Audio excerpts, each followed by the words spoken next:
um vídeo que eu vi muito legalzinho, interessante, de uma menina que ela parece que ela tem um canal e eu vou estar colocando o link desse vídeo aqui depois para vocês poderem assistir também. E ela faz de uma maneira bem humorada, né? Assim, na verdade, humorístico, falando sobre o assunto, que é parece que ela tem um canal, que o canal dela todo é assim. Na verdade, eu não cheguei a assistir os outros vídeos, tá? Mas esse vídeo dela, ela fala sobre relacionamentos abusivos. E ela começa com uma introdução que relacionamentos abusivos você às vezes não percebe que está em um, e ela faz toda uma dramatização, mais ou menos, para mostrar quais são os sinais de que você está num relacionamento abusivo, de que a pessoa com quem você está é um relacionamento abusivo. Daí ela explica que nos relacionamentos abusivos podem ser entre um casal hétero, entre casal homossexual, e num casal hétero tanto faz. Às vezes é o homem que é abusivo, às vezes é a mulher que é abusiva, né? É questão da personalidade. Então eu estou gravando esse vídeo, né, para complementar um pouquinho mais a ideia dela, que na verdade assim, na minha observação, minha opinião pessoal e até por experiências que eu já tive na minha vida, tanto na minha vida mesmo, comigo acontecer, como com outras pessoas, os relacionamentos abusivos, eles não são só relacionamentos conjugais.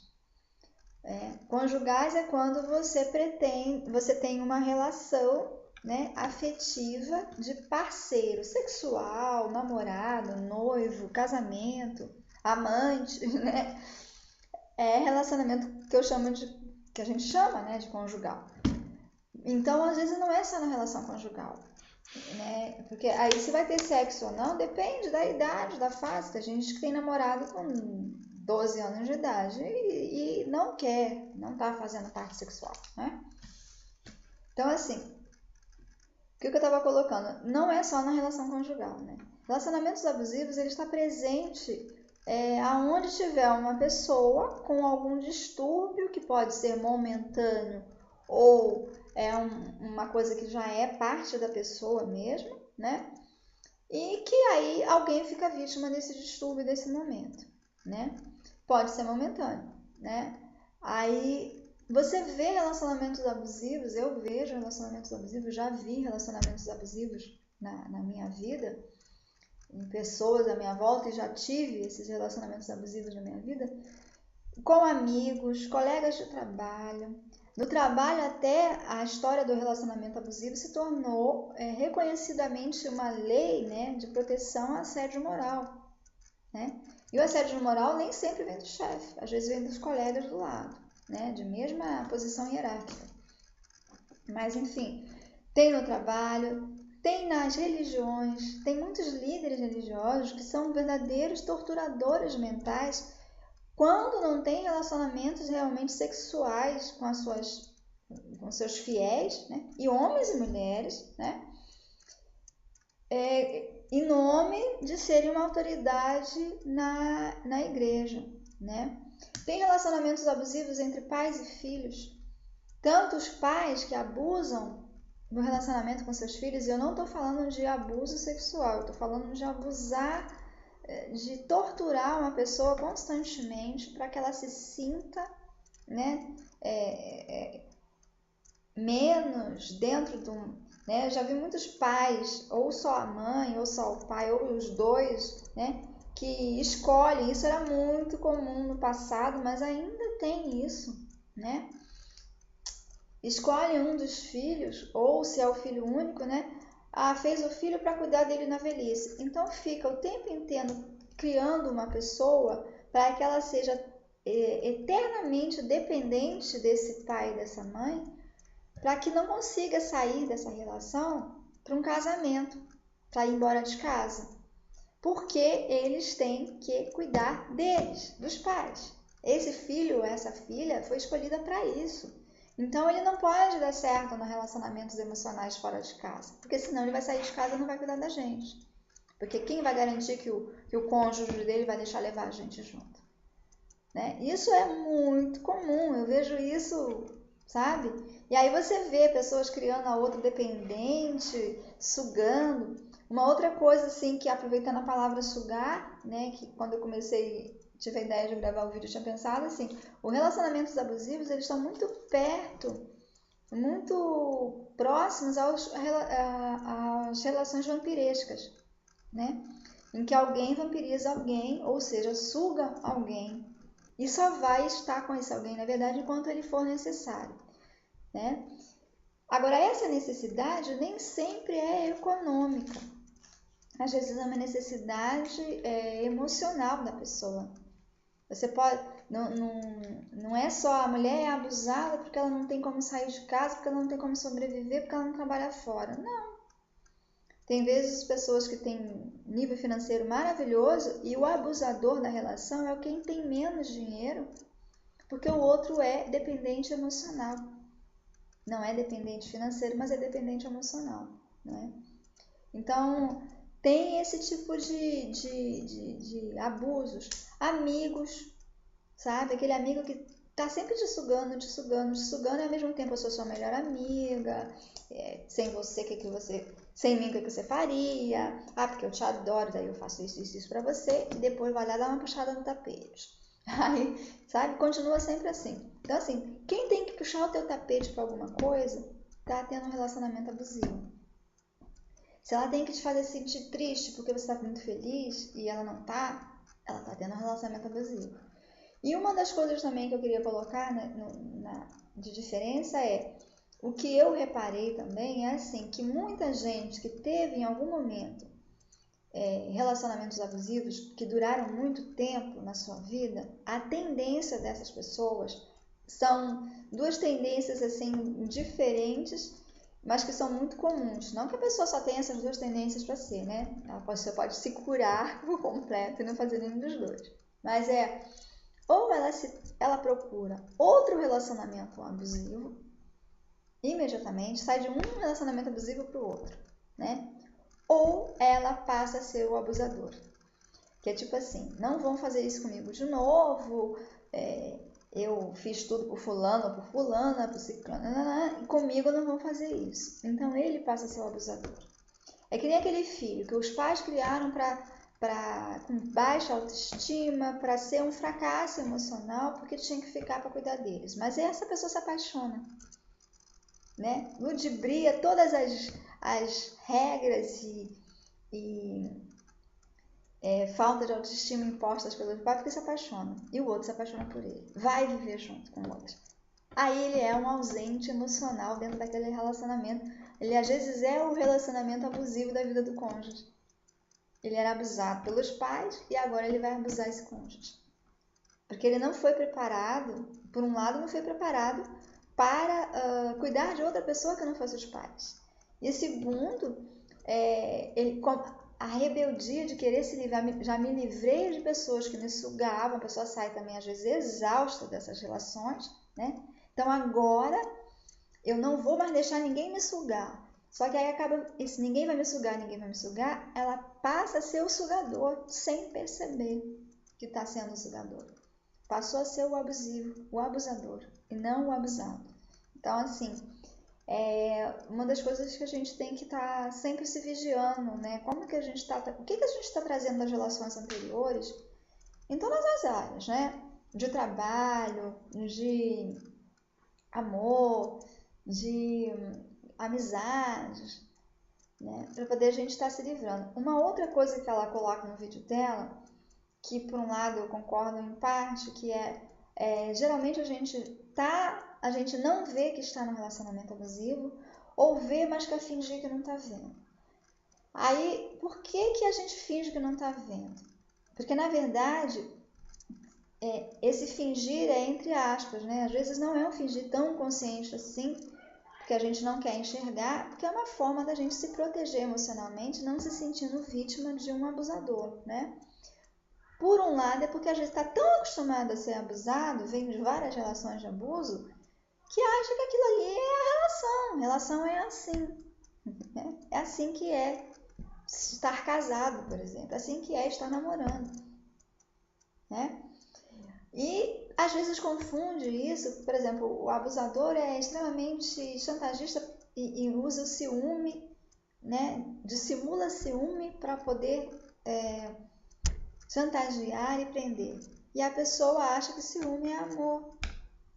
Tem muita gente que tem a ideia de que ciúme é porque me ama. E não porque quer me possuir, sim porque me ama, né? Então, às vezes a gente fica na relação porque a gente não está enxergando, por um lado. Por outro lado, a gente enxerga, mas justifica, né? Como, por exemplo, geralmente pessoas abusivas, elas foram abusadas, negligenciadas em algum momento, pais que abandonam os filhos completamente, tipo assim, só dá casa e comida, né? Não dá emoção, não dá carinho, não dá apoio, negligenciam a educação do filho, negligenciam a parte emocional. Eles são abusadores de crianças, que geralmente o que eles fazem? Eles criticam muito, punem por qualquer coisa, né? E não dão apoio emocional. Eles fizeram um abuso com a criança. Aí esse adulto, ele vai ser um abusador. Só que ele conta, ele chega como?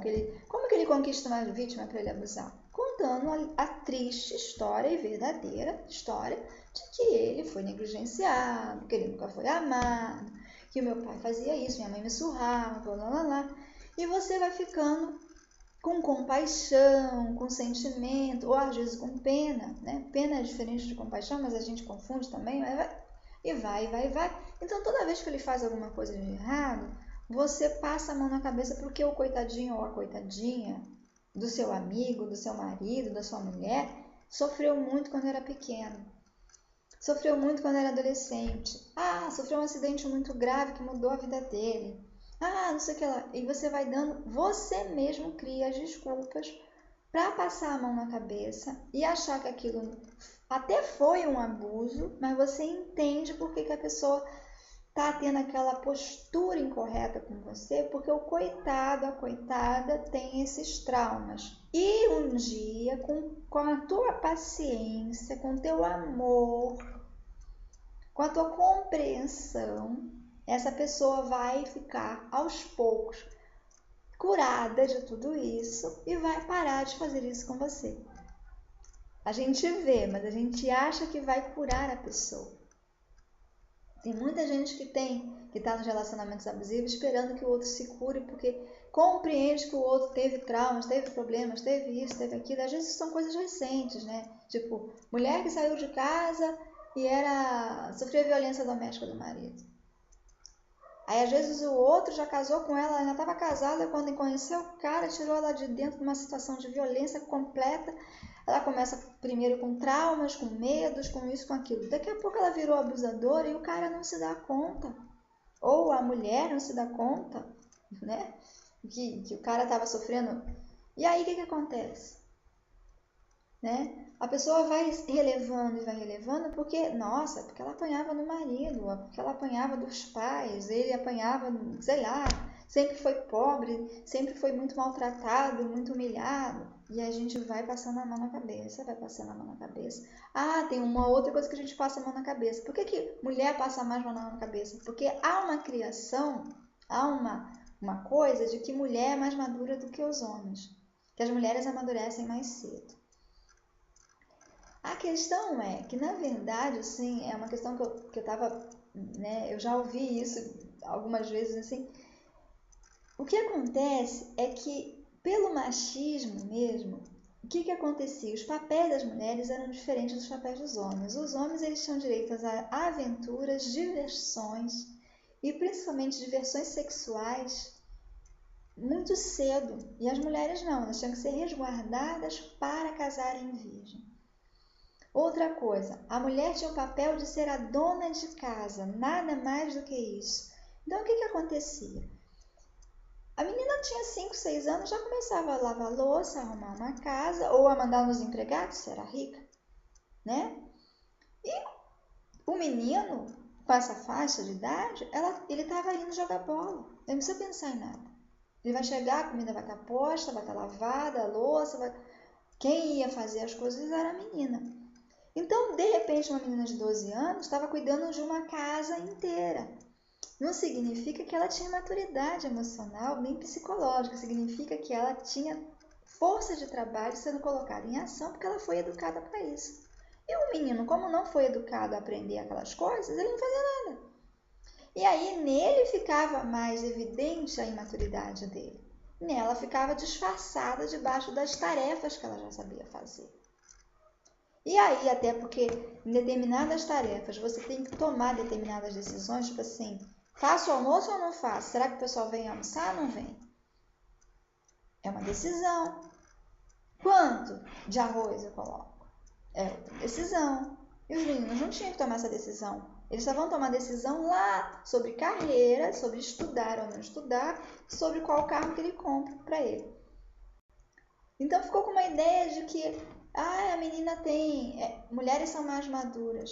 Elas aprendiam às vezes a lidar com dinheiro por causa dessas questões domésticas mais facilmente do que o homem. Mas é engraçado que daí no mercado financeiro só foi homem. Porque elas estavam proibidas, né? Então assim, não é necessariamente... E aí é uma das coisas que a gente releva pra caramba coisa nos homens. Homens são imaturos mesmo. Eu mesmo acho que homens são imaturos. Eu tô falando e eu sei que eu também acho isso. Mas na verdade eles são porque eles foram... Na verdade foi dado direito a eles de parecerem e agirem com imaturidade. E para a mulher não é dado esse direito. Uma mulher imatura, ela se ferra. Se ela faz uma cagada no campo emocional, ela se ferra. Se ela aparece grávida, ela se ferrou. O cara que fez uma cagada no campo emocional, engravidou uma menina, ele continua a vida. Ele continua noivo e casa com a outra lá no véu e grinalda com uma parindo na mesma hora no hospital. Não tem problema. A menina que fez filho, não, ela perdeu o noivo se ela tinha um noivo. Né? Então, assim, as questões que o homem pode se dar ao luxo de mostrar suas imaturidades, a mulher não pode. Aí a gente fica bancando a madura, bem resolvida e passando a mão na cabeça das imaturidades masculinas. Por isso que fica também, é muito mais fácil a gente pensar no modelo de mulher sendo abusada, embora, é como eu estou dizendo no vídeo, né? Isso para vocês. O abuso, né? O relacionamento abusivo está em todas as esferas de relacionamento. Professor-aluno, aluno-professor, né? Todas as esferas de relacionamento e em que um acaba conseguindo dominar o outro. Não necessariamente ele está realmente numa posição hierárquica de domínio, mas ele está numa posição, num momento emocional, numa forma emocional que ele consegue dominar o outro, né? Entre pessoas que poderiam ser iguais, alguém, né, arruma um jeito de dominar a situação. Então é isso. Eu vou colocar o endereço do link do vídeo da menina, que é muito legal para vocês rirem também. É bem divertida ela. E ela tem um canal lá. Dá uma olhadinha nisso. Muito obrigada por ter ouvido até aqui. Eu vou estar encerrando esse vídeo agora. Talvez eu fale mais um pouquinho sobre esse assunto em outros vídeos. Aquela história, no máximo 20 minutos, para ficar fácil de carregar e assistir. Beijo. Até mais. Namastê.